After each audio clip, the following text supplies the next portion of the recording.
Find other great podcasts like this one at podmoth.network. Have you seen Bradley? Yeah, he was just in the kitchen. Okay, but he's not there now. Okay, did you check the bathroom? I've checked everywhere. Even outside. Okay, did you call him?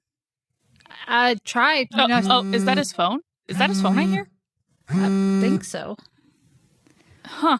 Does it make sense? He never leaves without his phone. You know what? I think I know what's behind this.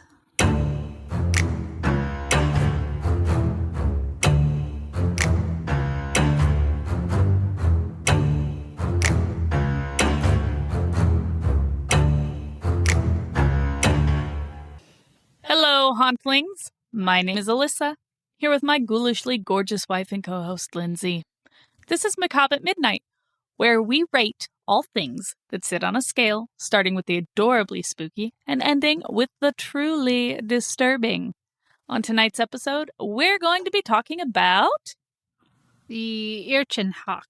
If that's said correctly, I think it is. If not, I'm terribly sorry for pronouncing that word wrong. That's what I've understood it to be pronounced. Before we get into that, though, we do have some fun stuff to tell you guys about. The first thing that I want to talk about is our new podcasting network. You may have heard that neat little commercial at the beginning of every episode now, stating that we are with Podmoth Network. And we are, and you should check them out. They have a lot of really cool podcasts in their network, but that's not why I'm bringing them up.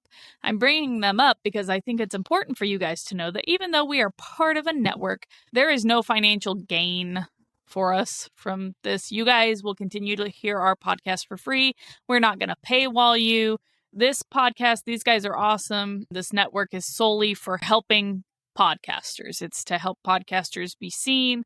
So we're not going to paywall you guys. With that said, though, we do have a Patreon. If you guys feel so inclined, again, never required. Our content will always be free. But if you feel like you want to help support us so that we can get better equipment, soundproof the walls, that sort of thing, then we do have that Patreon now. And that is going to be patreon.com/midnightpodcast24. And again, you will always get our content for free. But if you do decide to donate, it is in increments of $5, starting at $5. And you do get benefits from donating. Ooh, what kind of benefits? Yeah, we're not going to leave you guys empty-handed. So in our first tier, which is called the Ghost tier, you will get exclusive unlocked episodes. And we're not going to tell you what those are about. They're not like the episodes we have now, but they're super fun. Yes. You're also going to get access to some locked Discord channels. We also have a Discord now, which we'll clue you in on that in a minute. But you'll get access to the locked Discord channels in the server, which has some special things in it, such as our pod notes. It has sneak peeks to giveaways that we're going to want to be doing. Everyone will have a chance at the giveaways, but if you get into those locked channels, then like I said, it's just a sneak peek. But if you don't join the Patreon, then that doesn't necessarily hinder your chance at a giveaway. You're also going to get a shout out in the first level on one of our episodes. And you will get some stickers that are designed by Lindsay's friend V. Yes. Yep, that's right.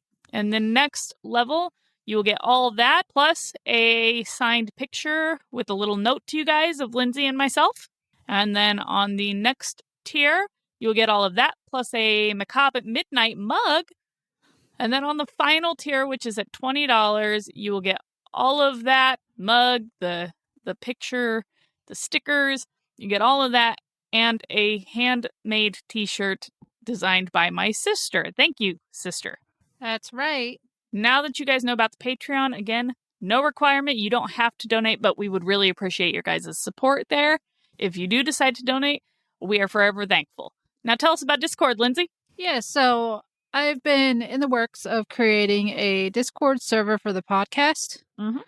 It is just that. It's a server meant for you guys, the listeners, to join in and create a community to which we could all communicate and share our experiences and relevant information, or just a chat. And like Alyssa said, if you join the Patreon, become a member, it does unlock some bonuses to the Discord server, which will then enable you to chat with us whenever we're online, or join in on a live discussion over voice chat. Over there on Discord, you will also be able to send in requests for different things that you want to hear about. Lindsay will probably be on the Discord more than me, honestly. I don't get on Discord very often. Additionally, we have a special guest. We're not going to tell you guys who, but at the end of this month, we have a special guest. Right now, we have to meet with her, and we're going to talk to her about some exciting things, see if we can sort some stuff out. She should be on our show in the last week of April, so that's super exciting. Yes, that I think you guys will really like what we have planned there for the end of this month. Lots of stuff, and really it's all made possible because of you guys.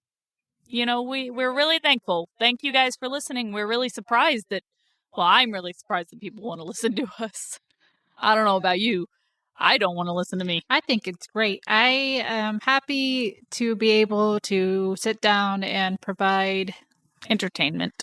Yeah, and information, whether it be facts or just random bullshit, whatever it is you enjoy, that you enjoy it. Yeah. So thank you guys. You know, we're always really, really thankful. I think that's it, right? Yeah. I think that's all the big news that we had going on. Let's get into it. Lindsay, tell me about Ear Chinhawk. Should we apologize first in case we cup the names? Yeah. So I do definitely apologize for anything that's pronounced wrong. These entities are actually Alaskan/Canadian, so they're further north, but they actually are from the Inuit. Actually, those are the natives to the Alaska and Canadian terrains. So, like, you think Inuit, also known as Eskimos, that's where these come from. So this is like their language, and which I'm totally butchering, probably, I'm sure. So sorry. Like, honestly, truly, sorry. I'm trying.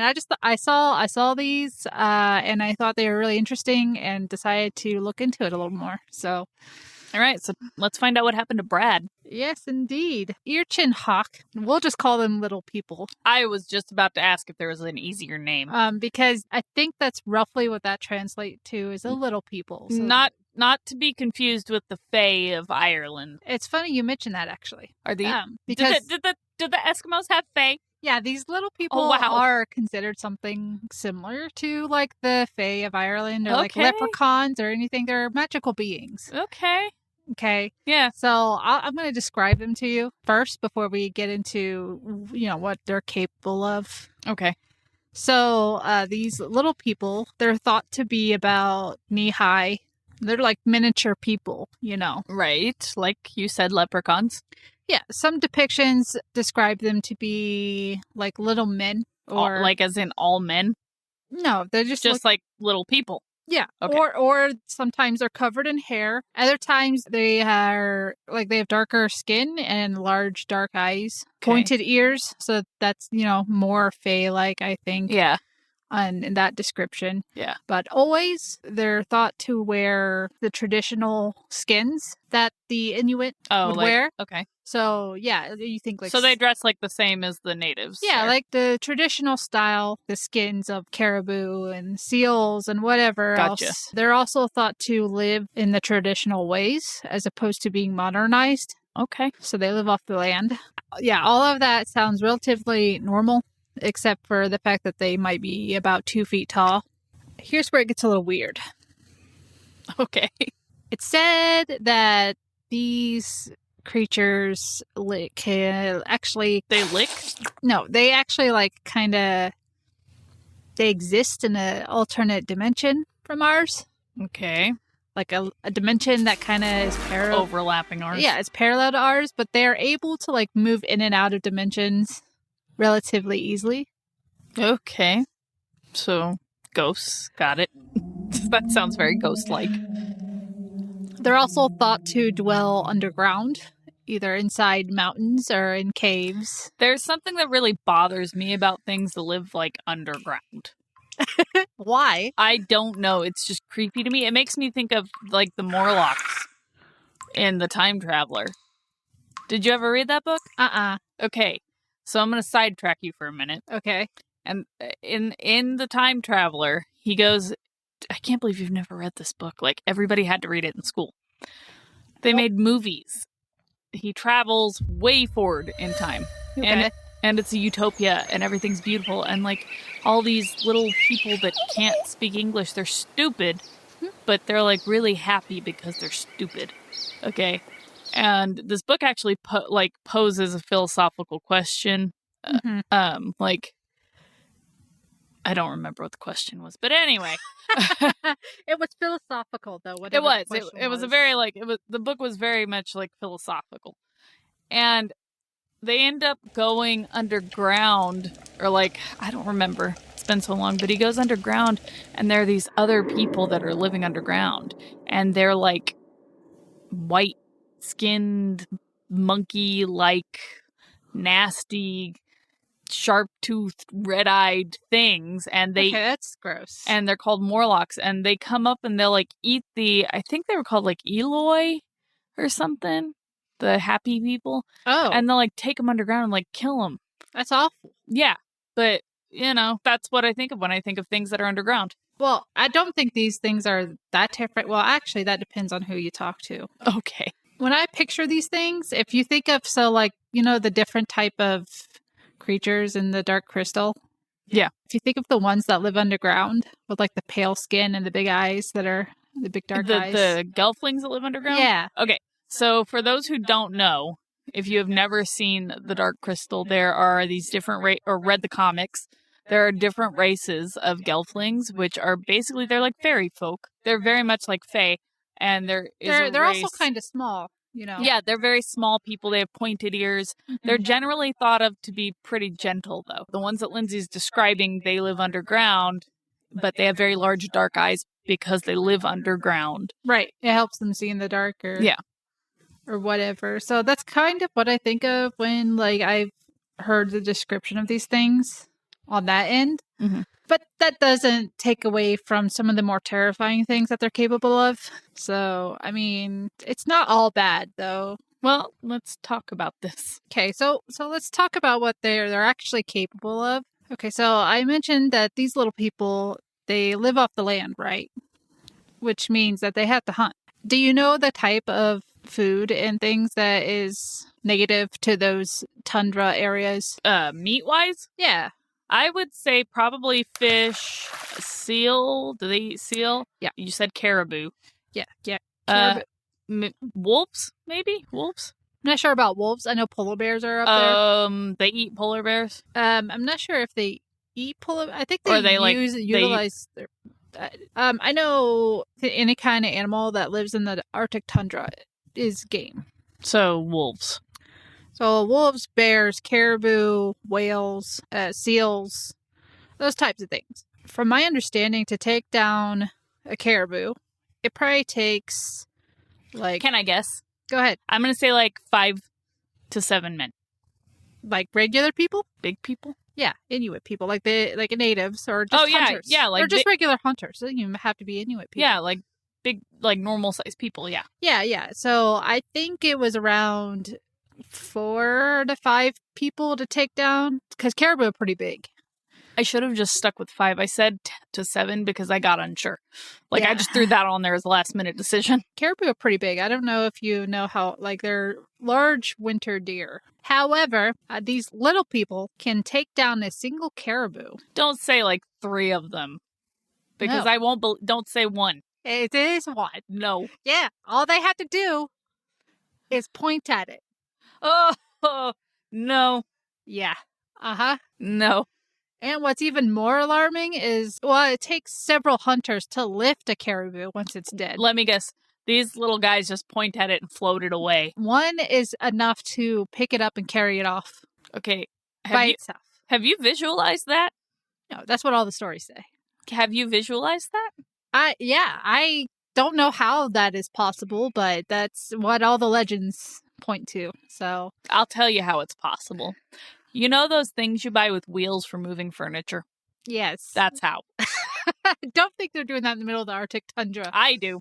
If that's what they're doing, that's what I think. That's not the only thing they can do, though.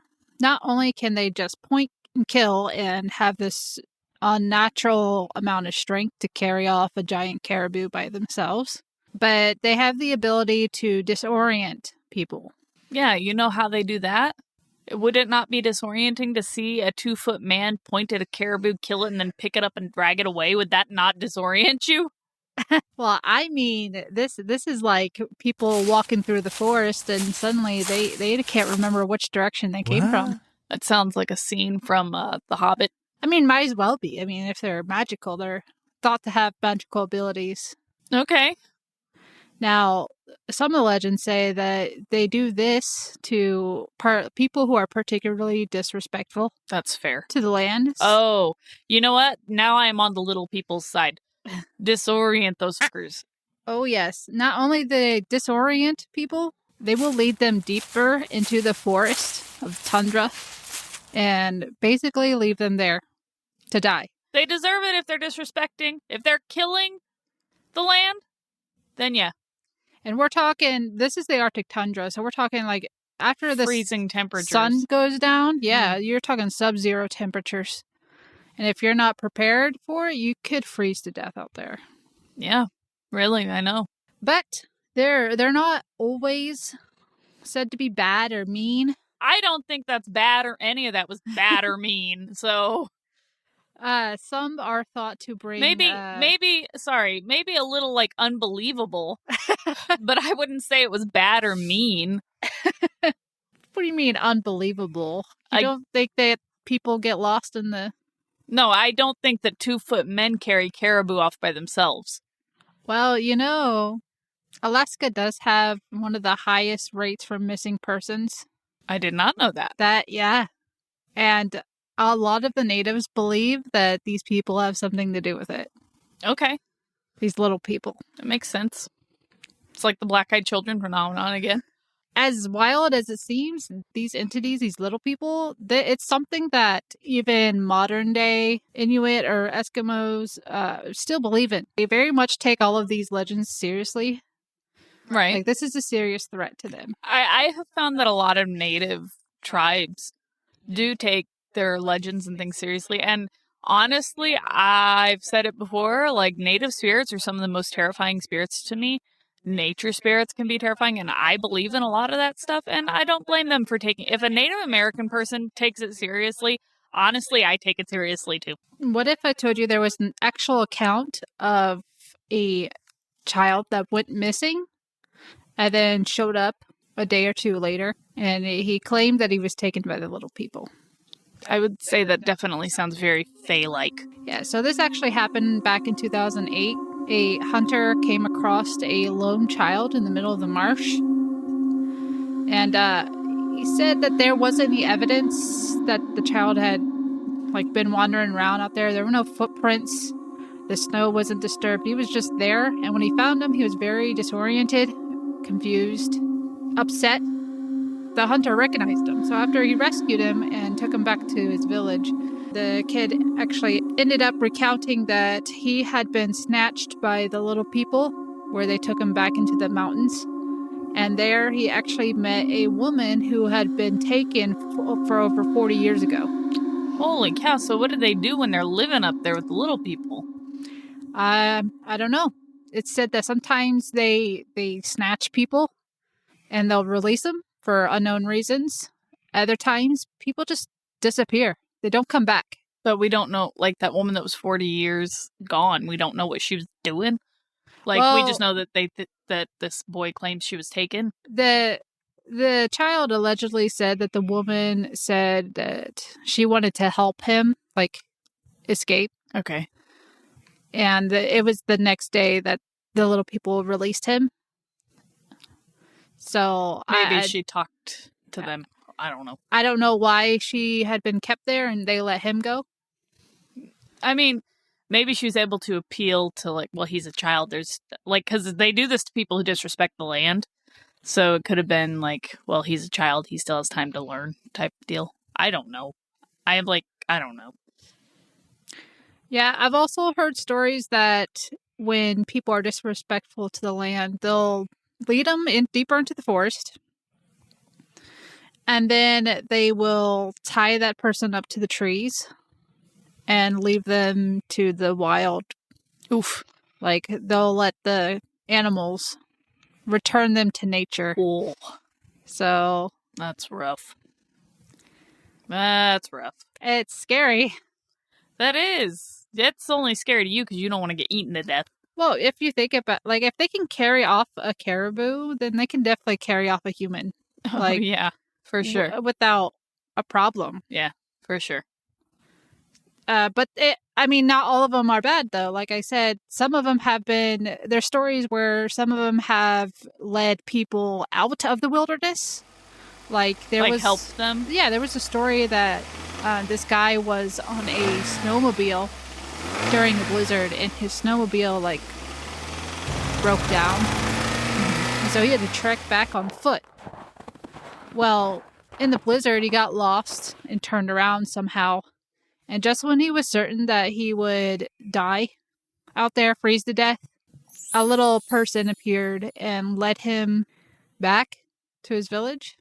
Well, again, they're not necessarily bad. Like, it sounds like they're punishing people who disrespect the land, which nature spirits, of course, they're going to take land very seriously. The Fae are considered a type of nature spirit, and if these things are anything like Fae, So I wouldn't say that they're, like, it sounds like they do deeds that maybe humans deem as either good or bad, but are they really bad? Like, if they're leading them out, maybe they deem that person as someone who respected the wilderness while they were in it.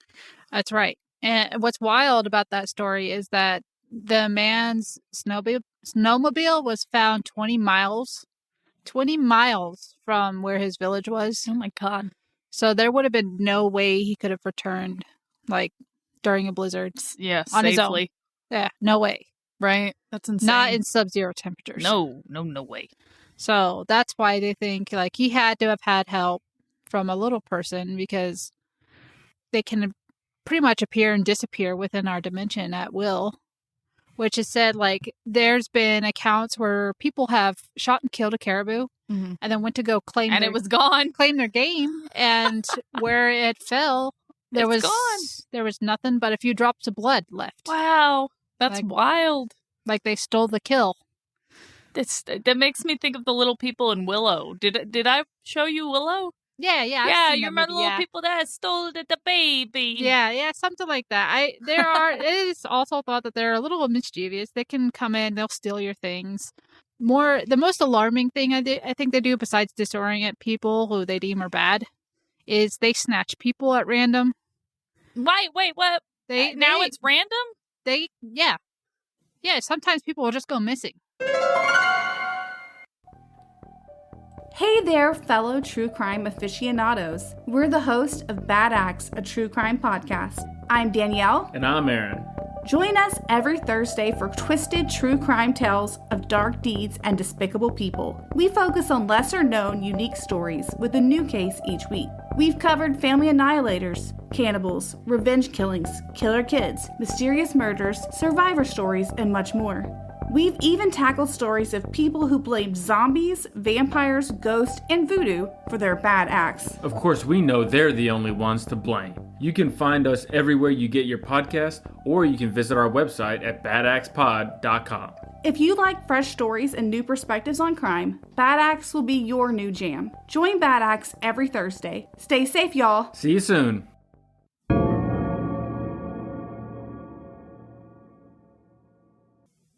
I think there was one story where a woman saw her kid, or her kid was playing outside, and then she heard a noise, and when she went to go check, her kid was gone and never to be seen again.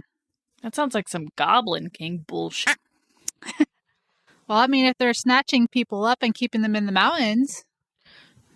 I wonder what they're doing with them, though. Like, I want to know. I mean, I don't want to know, like, personally. Okay, I just want to, I want someone to come back and tell us what they're doing. I don't know. I don't even know if they speak, like, our language. Right. There's another legend, and this one I find to be a little weird. Okay. But essentially, the story goes that there were a couple of hunters out following a caribou herd, okay? And upon coming over, like, an overlook on a cliff to where the caribou are grazing, They see 3 figures there. They are little people. You didn't build up to that at all. You just they went over the hill and there were 3 little people there. Yes, well, at first the little people don't seem to see them, so they just observe them. Mm-hmm. They watch as one of them raises their finger, Oh no! points, Dead. and a caribou falls to the ground. After the caribou goes down, they watch as the 3 little people approach the fallen beast and are preparing their kill, more or less, ready to transport it to wherever it is that they come from. It's at that moment that one of them looks up and locks eyes with the hunters. Oof. The hunters freeze. Okay, Oh. they don't know what to do. No. They've been spotted by these magical beings that can travel through dimensions. Oh, Sometimes snatch humans away. They're outnumbered, by the way. There's only 2 of them. And so they don't know what to do. They're not sure if they should run. They're not sure if they should try and yell out and scare the little people off. well, I would say no. I would say pretend you didn't see them.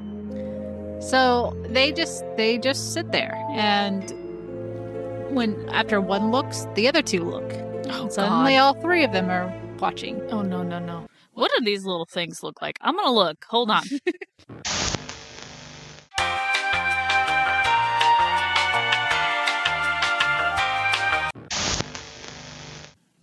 So, all of these depictions are just like, okay. They have like weird little masks. So, do they wear, like you said, they dress in the fur? Yes. Did they wear like native masks? Or are they described as like wearing native masks as well? And not that I could find. Because a lot of these depictions have like native looking masks. They just dressed the traditional way, so I don't know if that's something of a traditional nature. Okay. I didn't dive into that part of the history. Well, I'm kind of taking you off track here. So, what happened to the guys? Yeah, so after the 3 observe the hunters, they stand there for a few minutes in silence. And then... So everyone's just staring everyone down. Okay. Yeah, pretty much. And then the little people take their kill, turn away, and vanish. Oh, okay. They're probably just waiting to see what those idiots up on top of the hill were doing. Well, here's the weird part. After this encounter, the hunters pack up and head back to their village, only to find that everybody they knew had aged or somehow passed away while they were gone. Oh my god, what? When they asked what happened, someone told them, "You've been gone for almost 40 years." Holy... I wonder if, like, there was something open in between dimensions because those little people were there and they didn't, like, walk through a freaking wormhole or something. Yeah, that's kind of what I think, because, like, how else would you, like, have been gone for that long and not realize it? That is so wild. Ooh. Yeah. And that's one of the stories that stick with these people. It's another one of those things that they take seriously. If you encounter one of these things, like, you just leave them be. Let them do what they're doing. Yeah, don't try anything. Don't run them off. Don't talk to them. Don't try and take a picture. Just... In fact, some people don't even go out at night and have curfews just to avoid them. Because they're thought to have come out at night, mostly at night. Okay. And they don't want to disturb them or, become the next victim if they are out doing something mischievous. Right. There's also another story that came up. This was from a personal encounter. I cannot remember the person's name, but we'll link the video where they talk about this. Okay. So, oh wait, yeah, we will. Sorry, I'm just zoned into the story, so I'm just ing everything. So this person, when they were young, they were told, if you drop food on the floor, don't retrieve it. It's the little people's now. And if you do have to retrieve it, you're supposed to say amen first. Like close your eyes and say amen, and then you can retrieve the food. Okay, so what happens if you don't? Well, one time, this person didn't know that, And they bent down under the table to retrieve a piece of food they dropped. And then a tiny human came out and bit their fucking hand. No, what they felt wasn't what they dropped. It was a cold, scaly hand. Not what? Hey, hold on. I'm gonna stop you right there, okay? Because now they have scales. They live in Alaska. What are they, reptiles? How can they be reptiles and live in? No, I don't know. That's how it was described in the video. So. Wrong. Everybody's wrong. The world is wrong. The universe is wrong. That was either a lizard. Do lizards live in Alaska? Probably not. They're cold-blooded. Okay. So anything that has scales, all right, is either dead, extinct, dinosaurs, okay? Well, I'm thinking, if they said scaly, I'm not thinking like scales. I'm thinking like dry skin. Okay, then. You know, like the skin's all chapped and dry. Okay, say what you mean, lady. That makes sense, because the cold will make your skin chapped and dry. Okay, that makes more sense than scales. I'm thinking like a fucking fish or a lizard. But they also didn't say that they saw anything attached to the hand. It was just a hand reaching through the nothing of the space. So just like reaching out? Yeah, like reaching for this food that they dropped. Oh, I hate that. I think it's also a rule that if you're going to sit down to dinner, you have to make sure you're wearing a shirt. Well, that's just common courtesy. It's just another one of those things. I guess they don't like it if you're not, properly dressed. Do you blame them? To eat. I say as I sit here with no pants on. I'm kidding. Yeah. So I guess the takeaway from this is if you ever visit the tundra up in Alaska or Canada, stay inside and lock your doors. Make sure you follow the rules of the land, especially if you go visit these native areas, because it's just a serious thing, and you don't want to mess around with these things. You don't want to end up on the next missing person's account. Or grabbing a freaking hand out of nothing. Yeah, because grabbing the clawed foot of a pterodactyl. Because like I said, people actually, they end up going missing all the time in Alaska, and the natives seem to think it's because of the little people.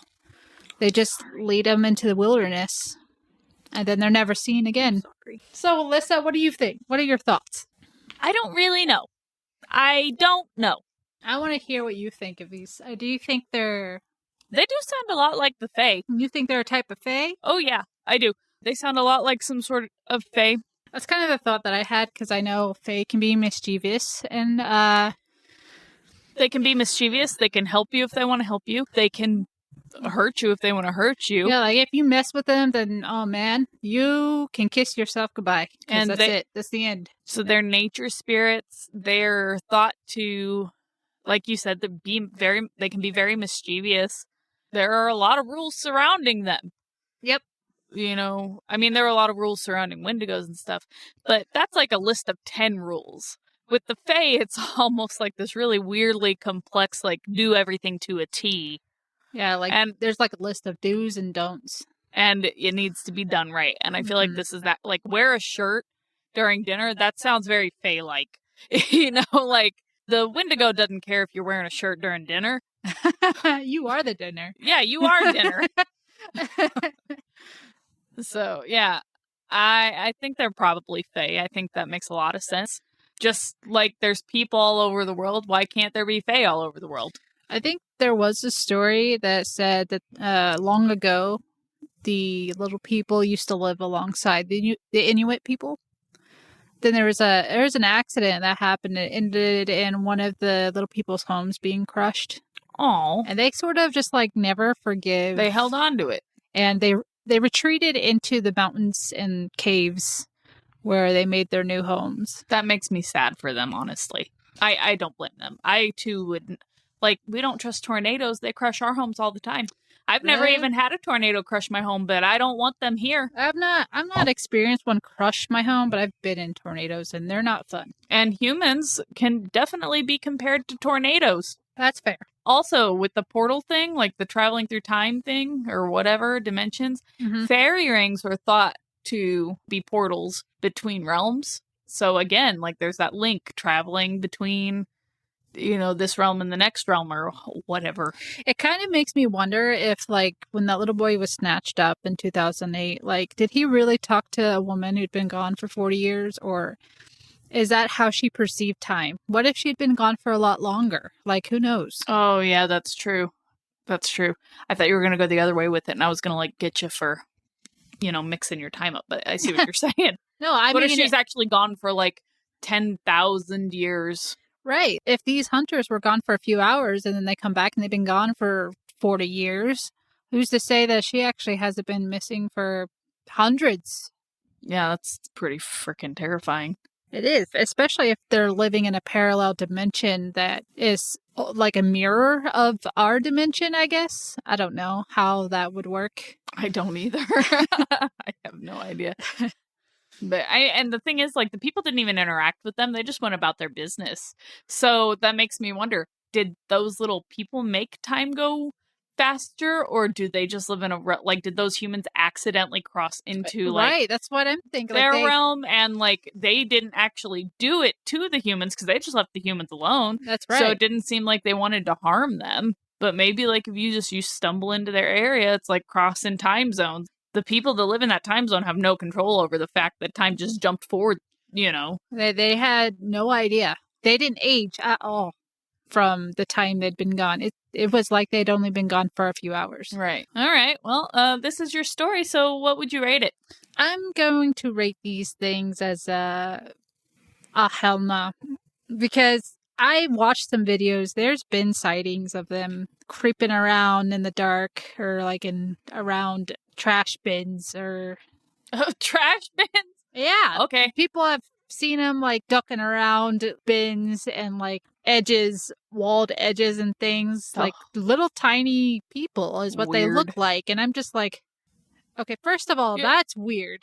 But then they can like make you disappear? Nah, hell nah. I feel like if I stumbled upon one of these things, my first thought wouldn't be it's like a little person. It'd be like, is that a malnourished child? Where is your mother? That would get me killed. Now, I would think that was a malnourished child and I would die. It's funny that you say that because like I'll show you the videos. They look like malnourished children, miniature people. I don't know how else to describe it. It looks like a miniature person. Or I think it was a walking doll. That's worse. I don't like that. I am gonna rate this as nope, don't like that. Because I don't like it, but also I don't live in Alaska or Canada, so I don't really think this is like something that I genuinely have to be concerned about. Wouldn't you ever visit Alaska or Canada? Yeah, but if I visit Alaska, I'm going to be on a cruise ship. Okay, so you're not going to be out wandering around the forest or the mountains, huh? Not now, I'm not. I would have been out in the mountains like 2 hours ago. I would say, like, if you do, just be respectful and... Well, you know how I am about nature anyway, so yeah, maybe I wouldn't have a problem. I don't know. I feel Unless I stumbled across one of those fuckers who was just feeling a little mischievous. I feel like if you did wander out that area, you'd almost have to have, like, a guide or someone with you who knew the land, who could be like, yeah, we don't go over there. That's the little people's... That's where the little people live. Yeah. So...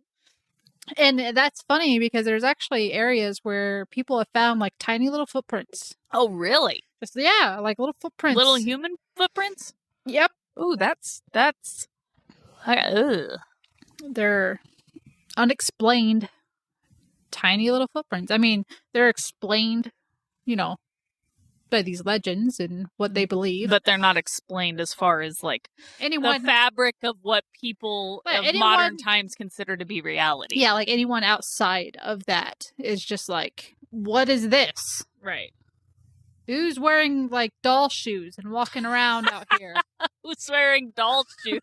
How would you wear doll shoes? You just put, like, Barbie high heels on your pinky toes? Put them on your fingers and just... Yeah, but like the sand, But they would see your footprints. No, you erase those. How? I don't know, but that's what you do. Oh my god! Okay. Or maybe you just do a handstand, but instead of like putting your hands on the ground, it's your fingers, and they're all wearing tiny shoes. So now the little people. I feel like the legends would say the little people have like 10 feet. Then. No, they're running in packs. They do. I think they do travel usually in groups of Like hunter groups, yeah, hunter-gatherer like groups. 2, 3 or more. Or so Okay. Well, I have always wanted to go to Alaska, but after today, you have given me reason not to. nah, I'll still go. I'll just watch my P's and Q's while I'm there. This coming from the freaking girl who was like, crawling shadow people, let's visit Waverly. Yeah, exactly. Oh, okay. You know, just be good to the land, then you won't go missing. I feel like if they can do all the shit that they can do and you're garbage to the land, like they would know if you showed up and you just decided to be nice to the land while you're there. I mean, you're not garbage to the land and I'm not garbage to the land, but... Well, I mean, it's not like you're going to go out there and dump your trash. Right, but... In the freaking Arctic tundra. Well, Lindsay, thank you so much for ruining my hopes and dreams of wanting to venture out into the Alaskan wilderness to see the Aurora Borealis. Nah, I'll drag you there anyways. No longer do I need to see the glorious glisten of purple and green skies. I'd rather hide in my room and stare at the ceiling. Thank you. You'll still go. You'll see. You'll Yeah. forget all about them. Yeah, you're right. I like spooky stuff. And if you enjoy spooky stuff and you enjoyed this episode of Macabre at Midnight, then you can catch us wherever you listen to your podcasts. You can also help us out by liking, rating, and subscribing. And you can help us out now by donating to our Patreon. It is not required, but it is super, super appreciated. We are always looking to improve, and we also want to hear what you guys have to say, so make sure you're commenting and letting us know what you think of Macabre at Midnight. You can also follow us on Instagram, Facebook, X, TikTok, and you can join our Discord server. How did they do that? I have a invite link that you can just click on and join if you have a Discord. And you can find that and all of our other social media links in our biography wherever you listen to your podcast. If you want to hear us talk about something that fits on the scale of screams, or you have an experience or short work of your own horror fiction that you'd like us to put into our listener library, which, by the way, guys, we actually have one coming up now, then just email us at macabreatmidnight@outlook.com. Remember to lock your doors, sprinkle a little bit of salt in the carpet, check under your bed to stay spooky, and we will see you in your nightmares. Mind the land and treat it right, and you won't go missing. Watch for little people!